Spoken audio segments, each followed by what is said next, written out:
بسم الله والحمد لله والصلاة والسلام على رسول الله. أيها الإخوة الكرام، السلام عليكم ورحمة الله وبركاته. هذا هو المجلس السادس من مجالس علم الفرائض، وقيد المجلس وستة في موضوع علم الفرائض. أما كانت حصامية مثلا ديال المجلس عدان المسلايد ثالثا رابعا، ثالثا ميراث البنات، رابعا ميراث بنات الابن. درسني عدان المسلايد في الميراث البنات، يعني ولما يموت يجد يسيس ذا المسلايد نقطة 4 وين يموتني جد يسيس نميس، يسيس نميس ماشي يسيس قسيس، ألا يسيس نميس مقارن بنات الابن. خامسا أدنى المسلاي في ميراث أولاد الأم، بين قوسين ميراث الإخوة والأخوات من جهة الأم، يعني ومقارن لي دومي فرير نا لي دومي سور، يعني ماشي ذا ثماثن شقيقا، ماشي ثلاثين تشقيقين، إما ذا ثماثن سباب ذاك سيماك نغ تيستماثين سيماك، ذا ثماثن سيما نغ تيستماثين سيما، يعني ومقارن أولاد الأم الإخوة أو الأخوات من جهة الأم.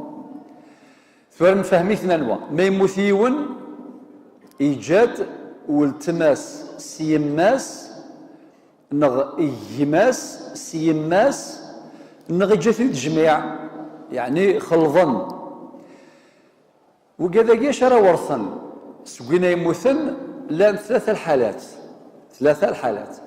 الحالة الأولى أندا أذي يورث ماذا قشيش ما تقشيش ثم ذي والتماس سباب ذاس نغ ذي كماس، أما ذي والتماس يماس نغ ذي كماس يماس أذي يورث في 6 ان سيزيام. ملمي ما إلا وحدس، ما إلا نغ ثلان ثلاث وحدس، ما إلا ولا شوي في حجفن نغ ولا شوي في حجفن.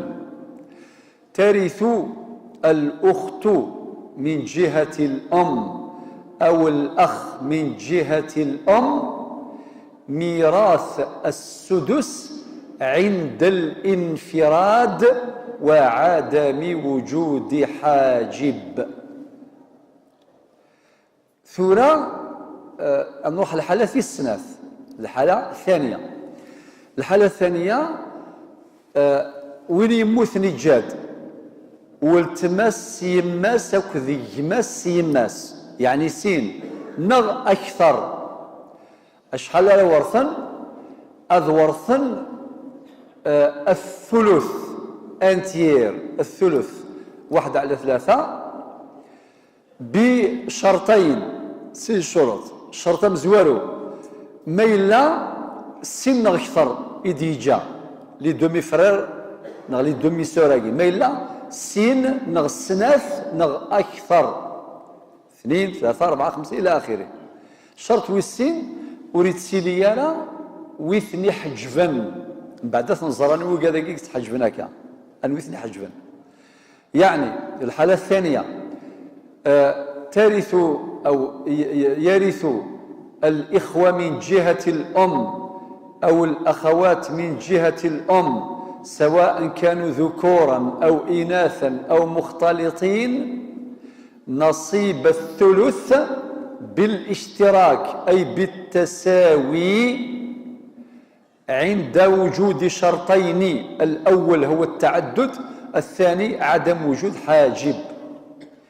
وين يموت نجاد والتماس يماس هكذا كماس يماس نغ أكثر أذ ورثن كيف ونطبق القاعدة السنم للذكر مثل حظ الأنثيين.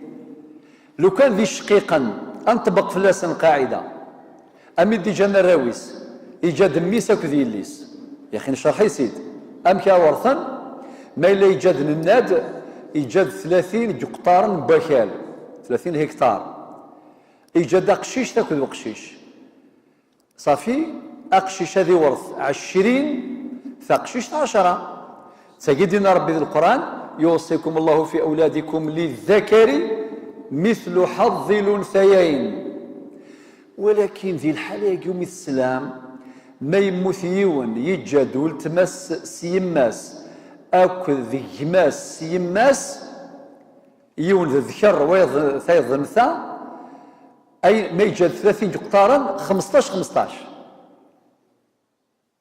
أي غير ما إلا 30 دي صحا يعني لو انتير نسن ذوا ب 15 المعنى يسد ورثا بالتساوي ولاش ونطبق راه القاعده يجي للذكر مثل حظ الانثيين طبعا مع عدم وجود حاجب. الحاله الثالثه حاله الحجب ورثني حجبا وري حجبا الاخوه يجي لجهه الام يا إما الفرع أو الأصل المذكر أو الفرع الوارث مطلقا. ذا شو نقصد الأصل المذكر؟ ما لون يموتني جد فافاس نغي جد جديس سفافاس نغ فافاس جديس سفافاس وكما قال الأصل المذكر وإن على نغي جاد الفرع الوارث مطلقا المعنى يس يجاد ميس نغي الليس نغميس نميس نغي الليس نميس وكما قال الفرع الوارث مطلقا بمعنى الإخوة من جهة الأم أو والأخوات من جهة الأم يحجبون حجب حرمان بالأب والجد من جهة الأب مهما علا أو بلغة أخرى بالأصل المذكر والأصل المذكر المقصود هنا الأب وأب الأب مهما علا وكذلك يحجبون بالفرع الوارث مطلقا سواء كان ابنا أو بنتا أو ابن ابن أو بنت ابن مهما نزلوا. ما كنقارن بالمثال يتضح المقال. قبل ذلك الأحكام الميراث الإخوة الأم في القرآن في سورة النساء الآية 12 اللي هو أن هؤلاء يرثون كلالة. ما معنى الكلالة؟ معنى عند عدم وجود الأصل وعند عدم وجود الفرع. ما إلا من الناحية القانونية الحالة الأولى تساد المادة 149 الفقرة السابعة، الحالة الثانية تساد المادة 148 الفقرة الثانية، الحالة الثالثة تساد ذي المادة 149 الفقرة السابعة. ثورة نروح مسائل تطبيقية. أنا أخدم ثورة بعض المسائل التطبيقية. بسم الله.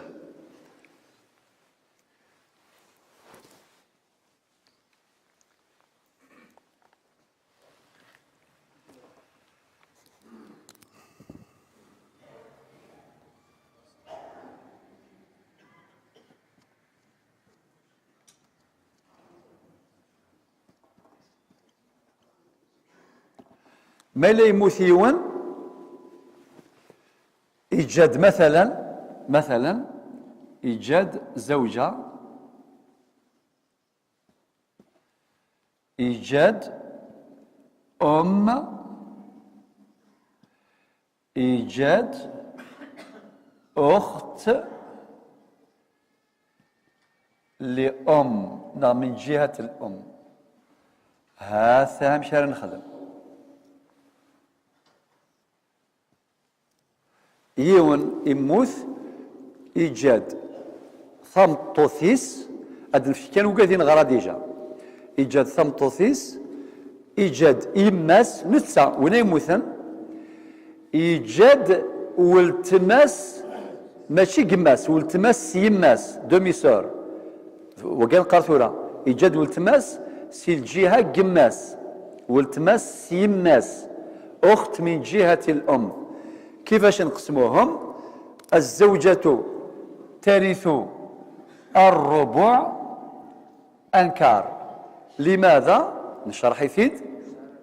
أعطيكم الصح خاطر ورسالة راويس بمعنى لعدم وجود الفرع الوارث مطلقا.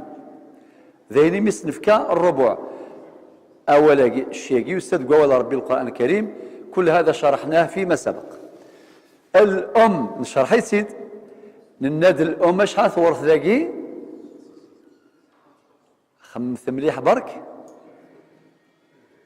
نغراث ميراث الأم نناد ترث السدس في صورتين عند وجود الفرع الوارث مطلقا وعند صورة ثانية وعند وجود جمع من الإخوة أو الأخوات مطلقا. مادام ولا الشرطين هاكي صافي تورث الثلث انتير. الأم أتساوي ثلاثة، 1/3 انتير الثلث. هذه الآية من دين ربي القرآن الكريم. طبعا لم أفصل، لم أذكر كثيرا الأدلة استثمارا للزمن، فهي مبثوثة في آي الله الحكيم كما شرحناها في الدروس الأولى، كما في قوله تعالى ولأبويه لكل واحد منهما السدس مما ترك إن كان له ولد وإن لم يكن له ولد وورثه أبواه فلأمه الثلث. وجاوك نشرح يلا الأم إذن ذاك الساعة الثلث.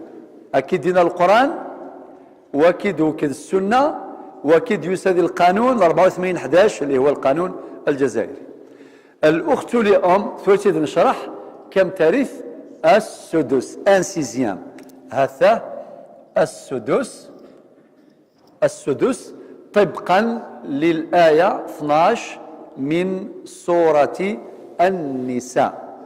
هذا تفرا ثورة أصل المسألة أد نسفغ القاسم المشترك الأصغر مضاعف المشترك الأصغر ذا شو ذاكي 12. أعطيكم الصحة أخي في هذه القاعدة إذا اجتمع من نخدم النوعين النين النصف ونصفها ونصف نصفها النوع الأول أم بعد للناد السدس السدس وضعفها عفوا النصف ونصفها ونصف نصفها النصف نصفها الربع نصف نصفها الثمن الثلثان ونصفها اللي هو الثلث ونصف نصفها السدس. هكا ذاكي أصل المسألة اللي هو 12. دائما إلا قد تجمع كسفلا وحداس هات 12. الربع 12 ان كان 12 شحال صاحيتو 3 هات 3.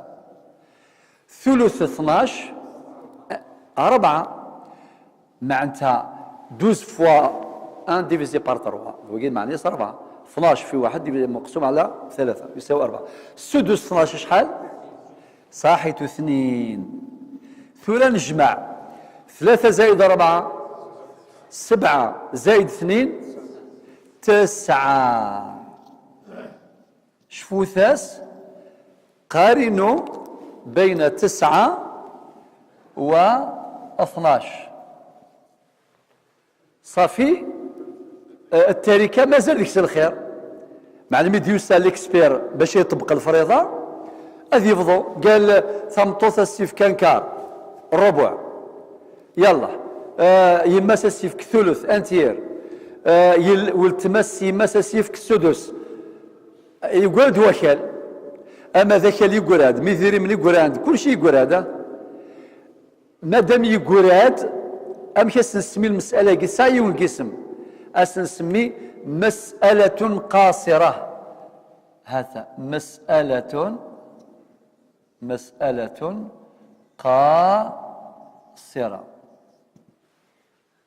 قاصره المعنيس يقعد الخير خاطر 12 ناقص 9 قول 3 يجي الى قثنفك وما تنفكي وكذاكي مثل الطريقه الرياضيات ما شاسه فقالت نجم بعد يا اخي نبدا نروح شويه كان درجه بدرجه.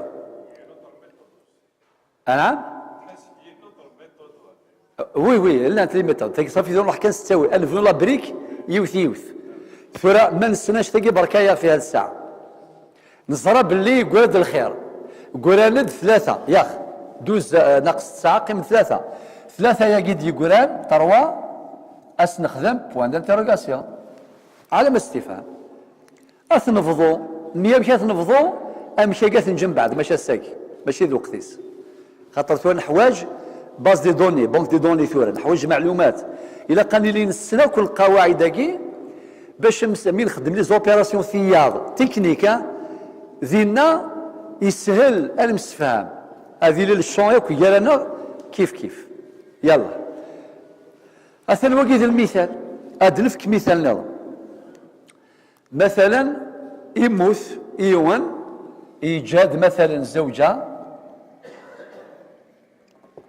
ايجاد مثلا معليش نخدم ايجاد اخت شقيقه اخت شين ما ديني الشين معناتها والتماس تشقيق صافي دير ذي الليس قماس ذباباس ايجاد اخ لام دومي فرير يعني جماس سيماس ايجاد اخت لام يعني والتماس سيماس هذا المسفى صافي يموت وقي يموثل ايجاد ثمطوثيس ايجاد يماس ايجاد والتماس تشقيقت ايجاد جماس سيماس ايجاد والتماس سيماس مات عن زوجة اخت شقيقة اخ من جهة يعني اخ لام واخت لام يلا نحلوها هذا دائما الى هالبلان كيما نخدم هكا باش هذا غيسهل الزوجة كم ترث توجور ربع لعدم وجود الفرع الوارث مطلقا خاطر هنا يموتوا ديجا الدريه لو كان ديجا الدريه اما غورس ما ثمتو طايض صافي غادي يبدل النصيب هذه يغلى 800 ثمن ولكن مادام ولي ساره الدريه تصورث كان الربع والام ذاك شحال تورث السدس وانتم شاطرين ترث السدس لماذا لوجود جمع من الاخوه جمع ماشي وثقلان ذاك كان اخت لام يوث نفكايس الام ثلث انتير ولكن ثورة خاطي ثيمات نفكايس في 6 ان سيزيام ايغر خاطر الى قد نجستيفي نبرر ايغر خاطر لان ترفعث مثل الاخت الشقيقه الاخت لام الاخ لام كثر نسين صافي 3 ذات مثل غاس ماشي كذي الشقيقه المذات مثل شركيث تيكمات يلا الاخت الشقيقه اشحال ثورث ذاكي النصف زرام يا اخي النصف ثورث ذاكي هاتها ان دومي ايغر نغرات ثاكي مازال اتنغرات ثاكي ما يرضى ربي الساكا سنغر انفذو ذي القرايس يون ما الا يموت جدول تماس تشقيق موري سعرا يسيس ولي سعرا ذو التماس تشقيق ثرى يورثن النفس أنعمه وإن كانت واحدة فلها النصف وربي دينا لك كفاوان النفس ما لان ثلاثة تنغر ثورة واحد تنغر أنغر يوث كنوي شاطرين المعاونك شفت ان شاء الله ما تنغراك الموديولاكي اما كي ندير الماده ياكي ماده تحواج لا كونسونطراسيون تحواج التركيز الماده تحواج الصبر خاطر نروح ايطاب بار ايطاب بريكه الجماعه كي مشيفنا ماشي ضربه واحده شويه من بعد من الميت تفهمض سي بون شغلو قاعد يقارن لي مات تاكل غاشا تساكواذن ميت يسن دايم من الميت وعار باش تصغر يتساكواديت من الجور دي يسنيت سي بون لكن لي زيكزيرسي هو دايما تساعد نورمال خاطر يسنيت انت والماده ياكي الموديول ياكي يسعى لي ماتيماتيك غير الحساب سواطاس الحوايج الحساب الذهني صافي. الأخت الشقيقة ترث النصف لقوله تعالى وإن كانت واحدة فلها النصف. الأخ لأم أكذ الأخت لأم ثلث لنا هذه الآية 12 من سورة النساء. الآية 12 تفكايس الثلث انتير هاتا، ولكن يرسا الأخت لأم الأخ لأم مع الأخت لأم يرثان الثلث طبقا للآية 12 من سورة النساء بالاشتراك أي بالتساوي، فلا نطبق قاعدة للذكر مثل حظ الأنثيين. ودنا راه قشيش ذكر ديال الدبل ولاش الدبل ذاي وكذا كي نفدل ولا ما مش باش كنغرا درسني عدان بالنسبة للبنات وبنات الأبناء، وكما سندرس بالنسبة للأخوات الشقيقات والأخوات من جهة الأب.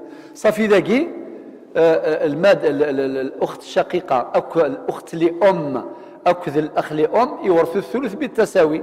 الأخ لأم مع الأخت لأم يرثان الثلث بالاشتراك أو بالتساوي. تعالوا بنا نؤصل المسألة. ما هو الأصل المسألة هنا؟ 12 توجور. صحيت. انتوما شاطرين، انتوما شاطرين.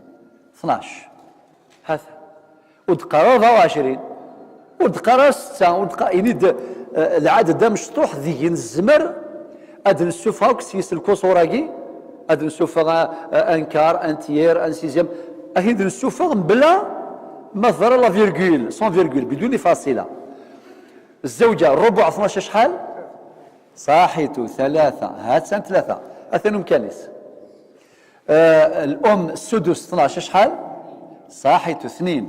الاخت الشقيقه نصف 6 خاطر 12 ديفيزي بار 2 معناتها 12 ناقص مع 2 يساوي 6.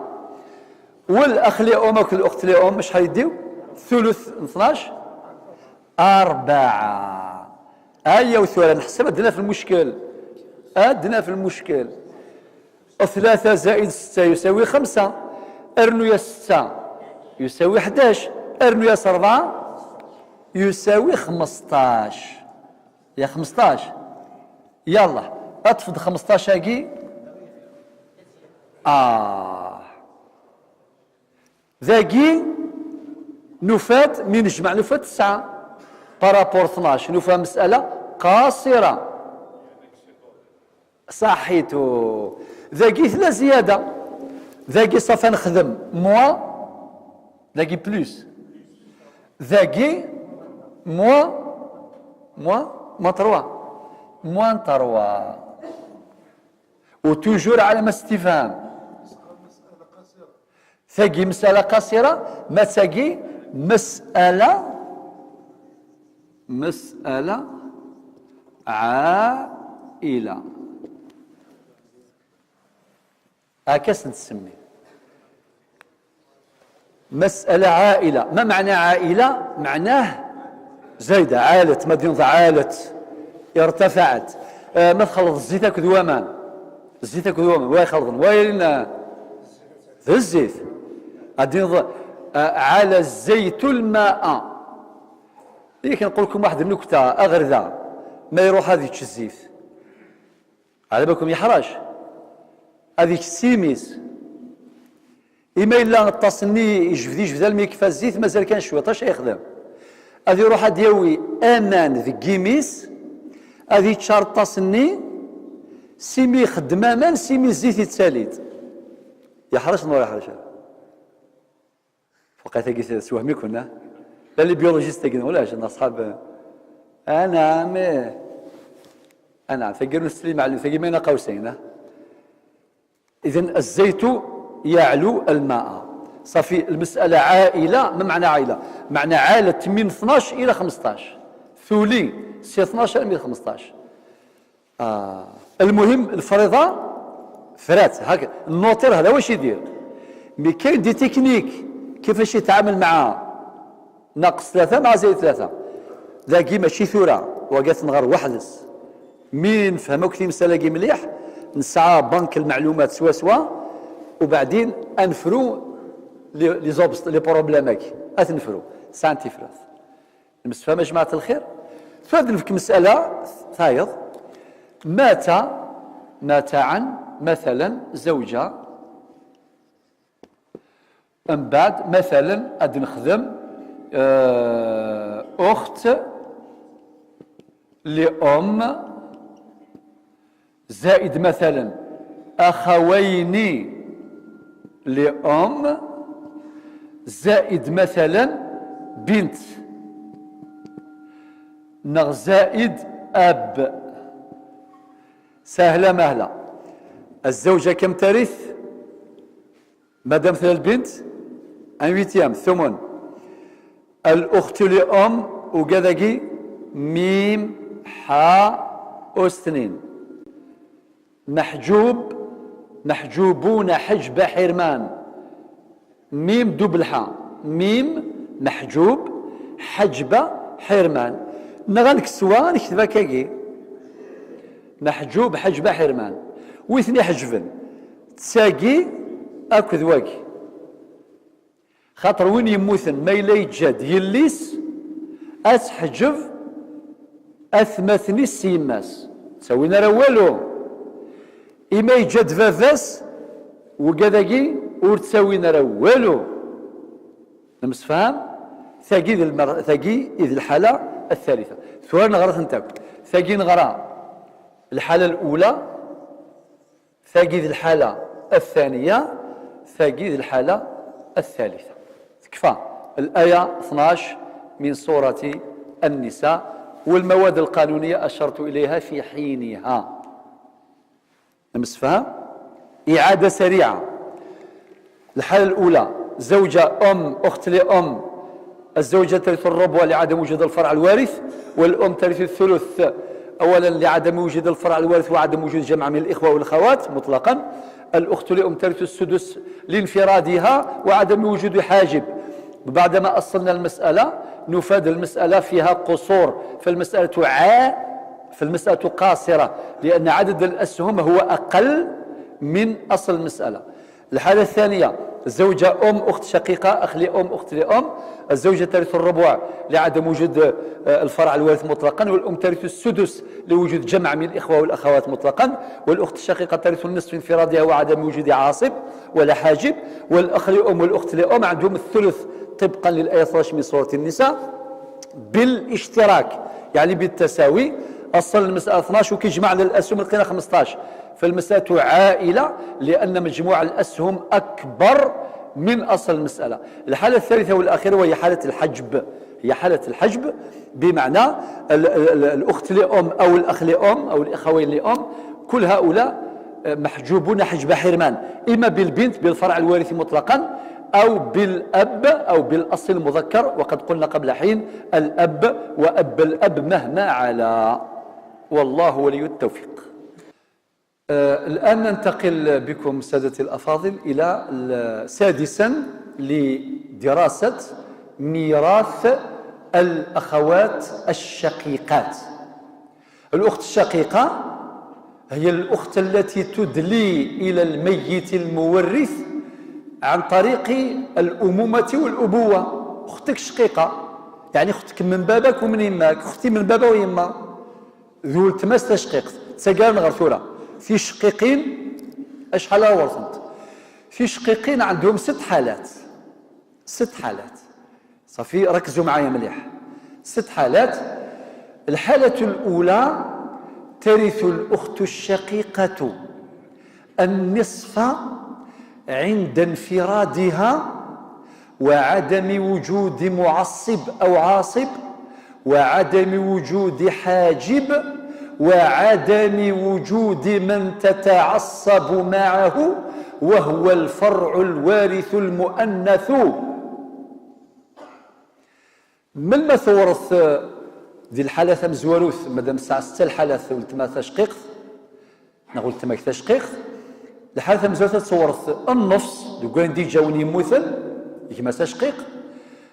الشرط مزوله قد سيدي وحدس، الشرط ويسين ولا قرار ديال العاصب، الشرط ويس 3 ولا قرار ديال الحاجب، الشرط ويس 4 وإلا قرا ديال يون عاصب مع أنواواكي يعني ذي الفرع الوارث المؤنث إما ديال الليس بن يموثن نغ ديال الليس نميس نغ ديال الليس نميس مهما نزلت.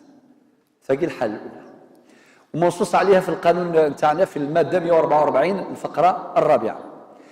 الحالة الثانية يرثنا ثلثي التركة 2/3 دوتيير متى؟ عند تعددهن زائد الشروط السابقة، أي عدم وجود عاصب وعدم وجود حاجب وعدم وجود من تتعصب معه.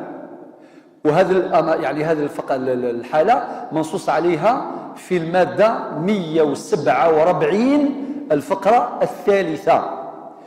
يعني ما يجد يون سناث تشقيقين نغكثر سناث يستماس في شقيقين نغكثر أدورث 2/3 يعني دوتيير الشروط قدنا. الحالة الثالثة تتعصب الأخت الشقيقة أو أكثر يوث نغكثر بالأخ الشقيق مع إعمال قوله تعالى للذكر مثل حظ الأنثيين. وهذه الحالة منصوص عليها في القانون الجزائري في المادة 155 الفقرة الثالثة. شو المعنى؟ ميلا يوني موثي جدول تماس تشقيق أو كذجماس تشقيق كيف ذا قام طبق القاعدة للذكر مثل حظ الأنثيين يعني إجماك ليكيفالون نسناث يستماك معقول يون داقشيش ذكماك يساوي سناث تيستماثين أكا هذا ذوا. الحالة الرابعة تتعصب الأخت الشقيقة أو أكثر مع الفرع الوارث المؤنث فتصبح مثل الأخ الشقيق إرثا وحجبا فترث ما يرثه الأخ الشقيق وتحجب ما يحجبه الأخ الشقيق. وهذه الحالة أيضا منصوص عليها في المادة 156 من القانون الجزائري. نمسفها يعني والتماس تشقيق أتورث أنك نري ورث كما تشقيق ميلا يذس فرع وارث مؤنث. أنو الفرع الوارث المؤنث إما ذي الليس بني موثن نغذي الليس نميس نغذي الليس نميس مهما نزلت ثقي إذ الفرع الوارث المؤنث مطلقا. الحالة 5 ترث الأخت الشقيقة أو أكثر بالاشتراك بالتساوي بالاشتراك في الثلث مع من؟ مع الإخوة أو الأخوات من جهة الأم أين؟ في المسألة المشتركة وتسمى بالمسألة الحجرية وتسمى بالمسألة العمرية وتسمى بالمسألة اليمية بشروط. الشرط الأول وجود زوج، الشرط الثاني وجود صاحبة سدس إما الأم أو الجدة، الشرط الثالث وجود أخوين أو أختين لأم أو أكثر أو مختلطين، الشرط الرابع أن تكون الأخت الشقيقة مع الأخ الشقيق، أن تكون الأخت الشقيقة أو أكثر مع الأخ الشقيق أو أكثر. هذه هي المسألة المشتركة وقد نص عليها القانون الجزائري في المادة 176. الحالة السادسة والأخيرة هي حالة الحجب. تحجب الأخت الشقيقة أولا تحجب بالأب وتحجب بالفرع الوارث المذكر أي الابن وابن الابن مهما نزل فقط. هذوما اللي يحجبوها.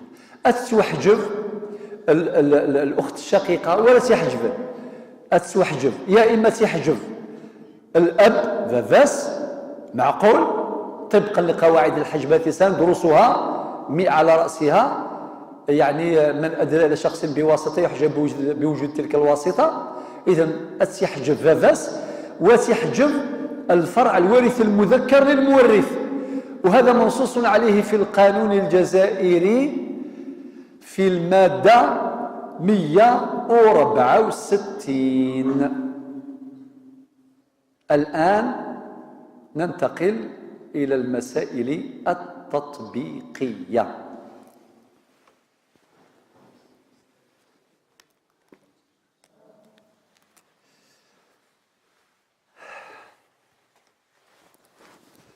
ثورة مثال: مات عن زوجة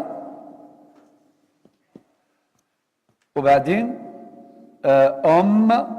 يماس أخت شقيقة، أخت شين. سمحتي بلا ما نكتب بلا البلوني بلا ما ندير هذيك الرسم باش نربحوا نستثمر الحيز.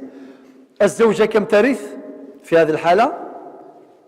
الربع، وقد درسناها هذا لعدم وجود الفرع الوارث. الأم كم ترث؟ لا، الثلث.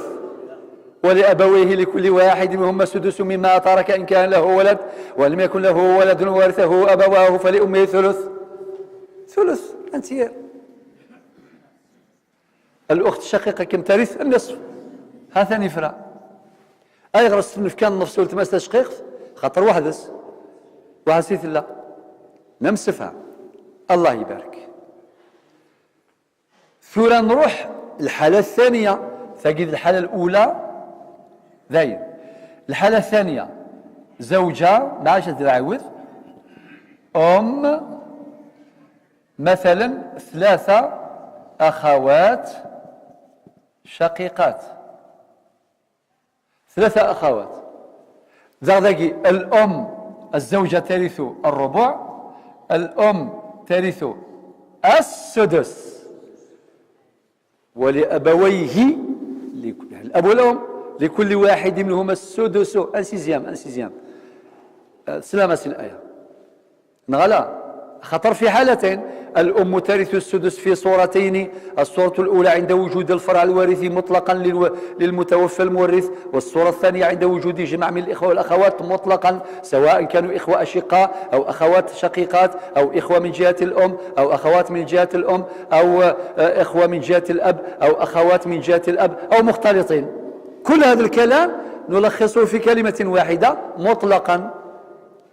دقة الفرضيين علماء الفرائض ينبوال يسمبليفي كلش. هذا 3 أخوات شقيقات أشحال عندهم ذاكي؟ صاحيتو دو تير ثلثان. إذن حنا ماذا يهمنا؟ نركزوا على الأخت.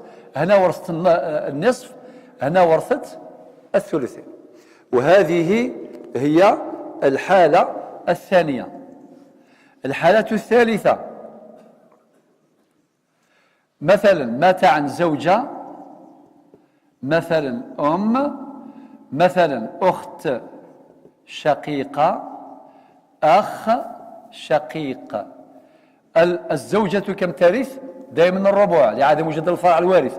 الأم ترث السدس لوجود جمع من الإخوة، والجمع يتحقق بوجود 2 أو أكثر.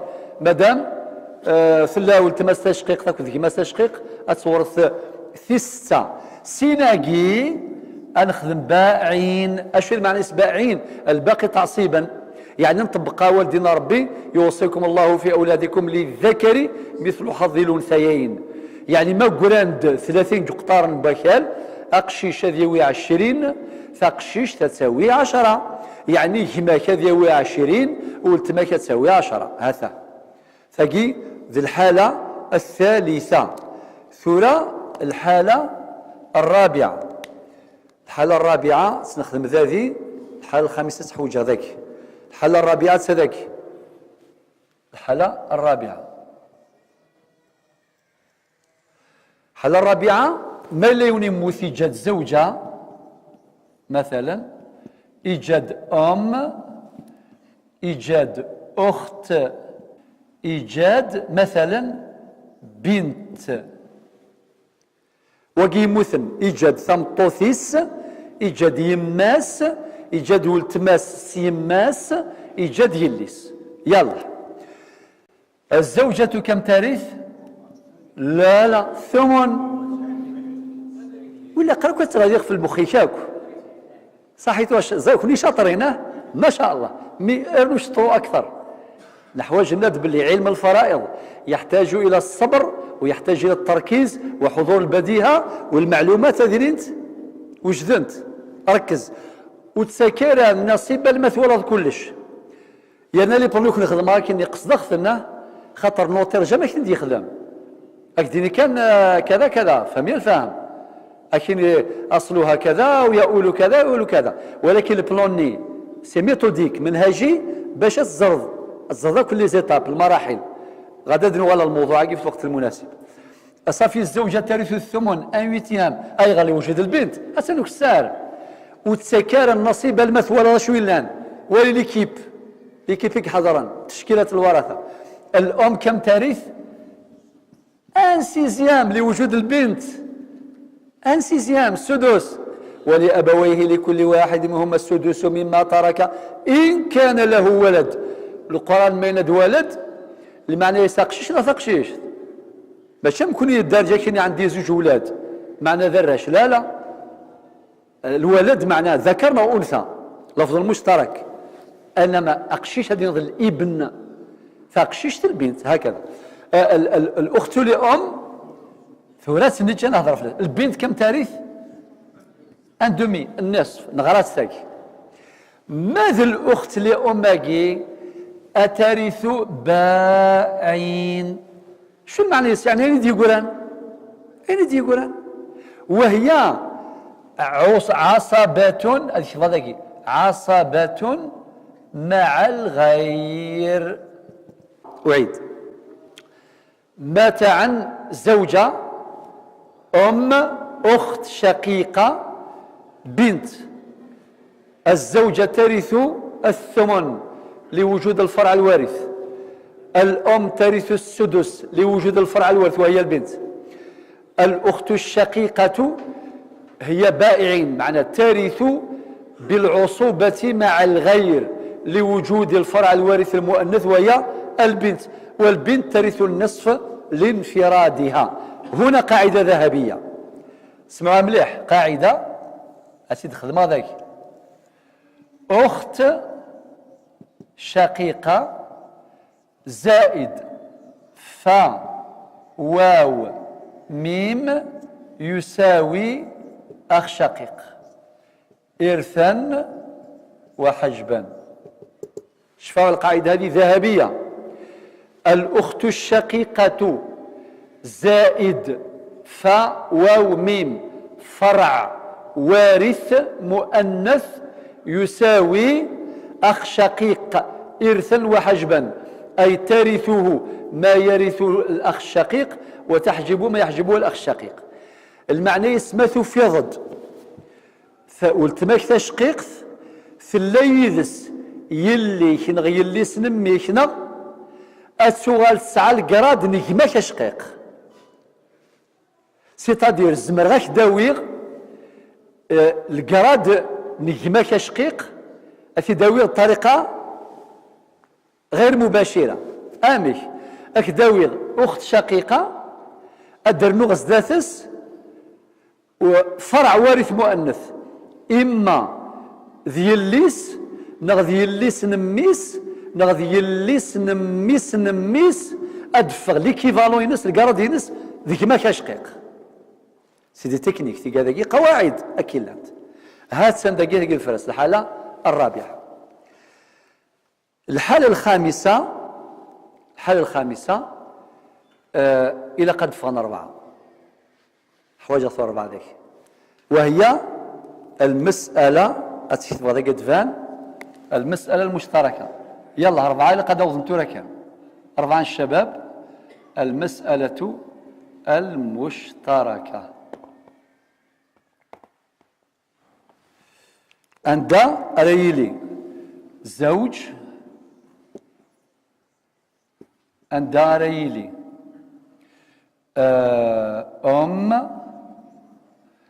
أنداريلي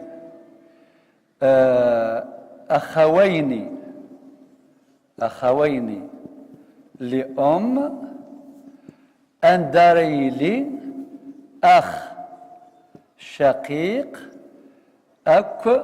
الأخت الشقيقة. يوقع ذاكي يلا 4 يلا حوايج 3 نقط اسكردون تبغيض يلا حوايج 3 نقط. بارك الله فيك. صحي تاكنا مدني شا مدني تغنوال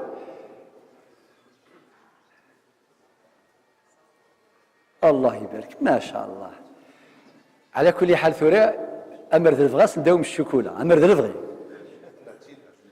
لا تشين تشيني خلصها الحق خير من الشوكولة ثورة أي سمحم خاطر مثل تعقل ماكيا تزرنا مشي ثمسلتا قيت وعر مليح تضرا يوم مارش ذي زمان عمر بالخطاب مشكلة كبيرة روح نرغورس لا غفل شتي مارشة اشتيلات يا غاد كرك باش تشوفهم باش تماركي ديال المخنون ثم ثيوث فايس محمد كما نخدمو كيموت كونس نتسنى كون صورت مكانه الشيخ يوسف كشام مزور ارواح الشيني واقي ذا الزوج قيمة سياكي سيتادر ثموت مطوثيس تغزيل عمريس معلش ثموت مطوثيس تغزيل عمريس في الجاهي دنتسا زوج هذا الزوج ولامت ماركي اختيار صافي نويد الزوج وبجات نكتب يوسف بون هذا الشيخ ولكن هذا يوسف معلش يسمح ثورة ثجاد ثجاهد نتسا ثجاد يما سنتساث فاض قلتي سميس وتقرر لكن اصلا في كيس معلش اصلا نسميه الجوهر يلا يما سنتساث ثم فاض قلت الشيخ يوسف ثجاد اخوين لام سين وثماثا يوني سميس مولود اثا مولود اروح مولود قرب درداكي ثجاد يسيدوان سبحان الله مولود السين او غالي صلاح يمال سبحان الله فغند مولود انا باين معلش اثن تورا صافي مولودك صالح الشيخ صالح هاثني صافي وكذا مثلا سيماس يعني ثنا كني موثن وكذا كذا ثماثني سيماس دومي فرير ثجاد يماس اشقيق اسمي مولود امولد شقيق تقيم سيادي سمحيي خاطر دخل نضوي مارشي هذا كاين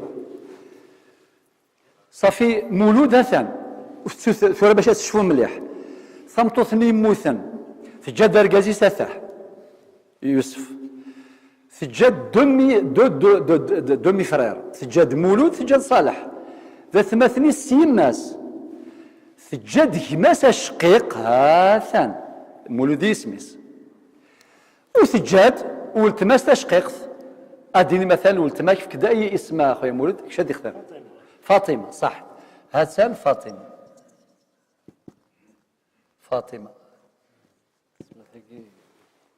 ثورة اكون تفكر السؤال مزوالو انوي قارفن رثينا يموثن ذي المولود ذاك ذو التماس يتقارفن غرس نغذى ثماثني سيماس في المولود بون اركازيس واش وقيوني سارة كونكورون وقي وحدس وقيوني سارة المشكل وقاثني في الماس ورسالة المشكل ولكن إلا وغفل أنويج قارفن رثينا يموثن ذي كماس الشقيقة كذو التماس نغذى ثماثن سيماس ذي كماس الشقيقة قرفان مسفهام أيا ثورة نفضو تريكا أن في ذاكي الشيخ يوسف اسمحي كان باش كان غاس تقيم معليش هذا ما نفضو يوسف الزوجة دياوي النصف ورسالة كوغفل أي غير خطر السارة الدرية وتجارة الدرية بون سي سا درية نحضر به الجوهر يماس يعني فضل قولتي الساعة سيزيام وسار المشكل المولود ذاك صالح أثمثن سيماس سعن أنتير على حساب الآية 12 من سورة النساء صح؟ وماذا الأخ الشقيقة كل الأخت الشقيقة المولود ذاك ذو التماس سعن الباقي أين دي يقولان باقي ثلاثي ونفضوا أشحال أصل المسألة أن دوميان سيزيام أنتير شحال 6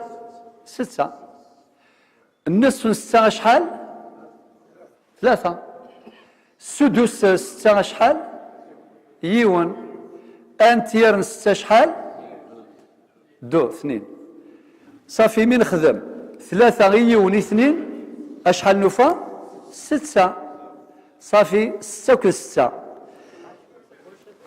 اسمس المسألة ياكي نكون نهضر نشرح نهضرت في المسألة القاصرة لا 3 بروبابيليتي 3 احتمالات ثلا المسألة العائلة هضرت في اللاس ثاقي مسألة عادلة هكا مسألة كيتاك عادلة سي بون ذا شو دي يقولان المولود ذاك ذو التماس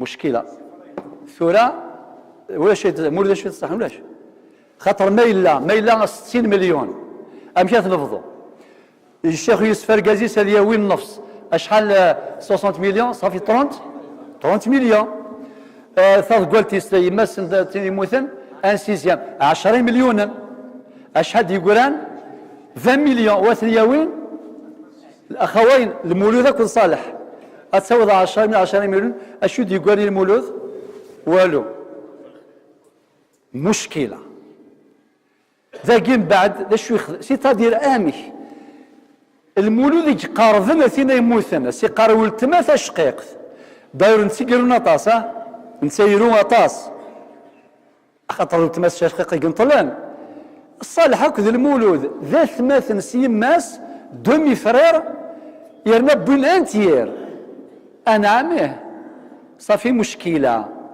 ذا شو يضران روحن عمر بن الخطاب سيتادير المولود اكو التماس يلا ثوان نخملا مارش الحون عمر بن الخطاب بظن عمر ذا شو سنان عمر بن الخطاب فاروقه ننس يا امير المؤمنين هب ابانا حجرا ملقى في اليم ألسنا من أم واحدة وقيل الزعافي ديالنا ولاكي ناس يا امير المؤمنين سوبوزون نكوني فافاتنا فازرو يتوذكر ديال البحر فازرو يا اخي الشركات يمات خاطر مشتركه المولود اكو المولود اكو صالح الشركين تيمات ذا شو ثني يفضان ذا فافات يا اخي المسفام خاطر ذات مثل من جهه الام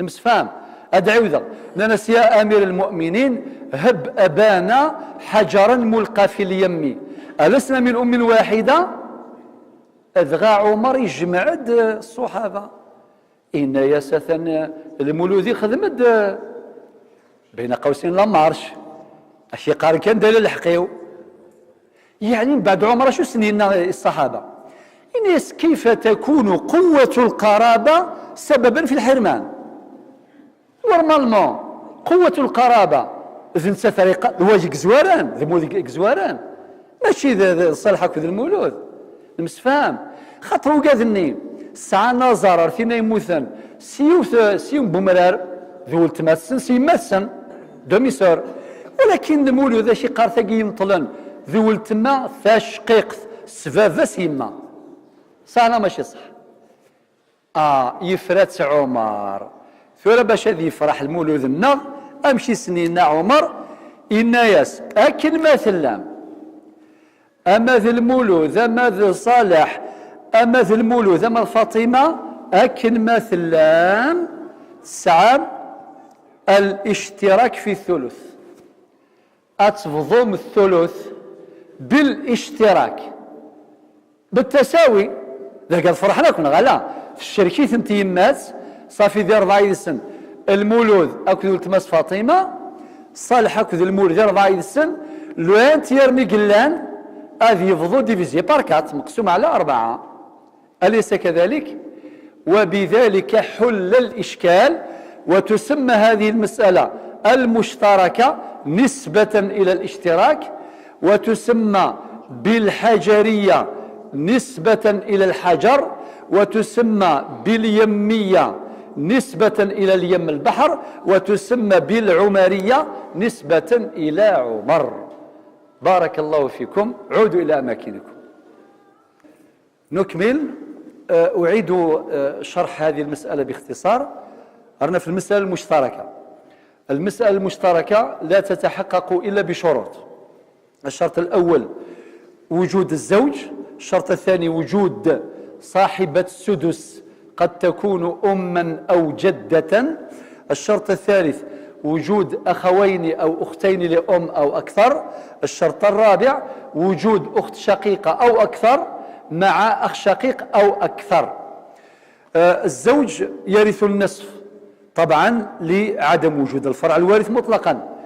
آباء أرجازيس اليوي النصف أما كثولة. الأم يمس التين يموثن أتورث في 6. الأم ترث السدس كما قلنا لوجود الجمع من الإخوة والأخوات. الأخوين لأم سنوث مثلا سيماس الناد باللي المولود ذاك الصالح هذا هو الثلث. بيد الدليل في القرآن الآية 12 من سورة النساء واضح. ولكن الأخت الشقيقة مع الأخت الشقيقة يديو الباقي تعصيبا. يعني أين دي يقولان؟ أين دي يقولان؟ وحينما أصلنا المسألة من خدم أصل المسألة 6 نفى الزوج النصف 6 3 هذه ورث 3 أسهم من أصل 6. والأم اللي هي الجوهر ترث السدس من 6 معناه هيون واحد سهم واحد. والأخوان لأم عندهم الثلث لتعددهما وعدم وجود حاجب. ثلث 6 2 كيجمعنا 3 مع 1 مع 2 لقينا 6. فالمسألة إذن عادلة. ولكن الأخ الشقيق مولود مع الأخت الشقيقة اللي هي فاطمة لا يرثان شيئا لاستغراق التركة. ولاش ذا شو سدي قرانا ثورثان كل شي بوينت. أم بعد سيناقي سانا غفل روحنا عمر بالخطاب الشتيان لنا سي عجبة ولا ما إلا بابات نغضا زويت وذكر ذي البحر يا أخي يمات نغيوات الشركات يمات وإذا أمش إيمي يقرب الغور وين يقرب نوري ورثارة خاطر كماس الشقيقي الزوار كماس يماس. لذلك بعد استشارة عمر للصحابة عليهم الرضوان إذ قضى بالاشتراك فحكم نقضى بالتشريك جميع الإخوة في الثلث مع عدم تطبيق قاعدة للذكر مثل حظ الأنثيين. هذا ورثناكم بالتساوي. هذا يغال المولود ذاك الصالح هاكذ المولود ذاك الفاطمة ثلث أين سنتي يقولان لو أنت يرقي أثن ديفيزي باركات مقسم على 4. وطبعا التركه كيدخل مثلا ما إلا فغنداكي مثلا 20 قطارا هذو غالا مقسومه على 4 مقشيشه متقشيشت كل ذي 5 قطارا. وهذه هي المساله المشتركه وسمى ناس داخل المساله العمريه نسبه الى عمر، سمى المساله الحجريه المساله اليميه نسبه لما ما قالت الاخت الشقيقه مع اخيها هب ابانا حجر ملقى في اليم ألسنا من ام واحده. ثورة المساله السادسه والاخيره ذا شوت مسألة الحجب. فجي نعطيو مثال. مثلا مات عن زوجة مثلا أم أخت شقيقة أم بعد ابن أو أب. أنخدم ذاك هذا الزوجة ترث الثمن مال الابن كان طبعا ماذا الابن الخدمة كم على في حالة الابن. الأم ترث السدس ماذا الابن توجور ماذا الابن. الأخت الشقيقة ميم حا محجوبة الحجب حرمان. شكون اللي حجبها؟ إما الابن اللي هو الفرع الوارث المذكر سواء كان ابنا أو ابن ابن مهما نزل، إما ذميس نغ ذميس نميس لكن يبغوا إلا ينزل. ميل نغذ الأب اللي هو بذاس انتين يموثن نغبين يموثن، فبالتالي هذا يحجب حجب حرمان الأخت الشقيقة. وبذلك ننتهي من حالات الأخت الشقيقة، والله ولي التوفيق، والسلام عليكم ورحمة الله.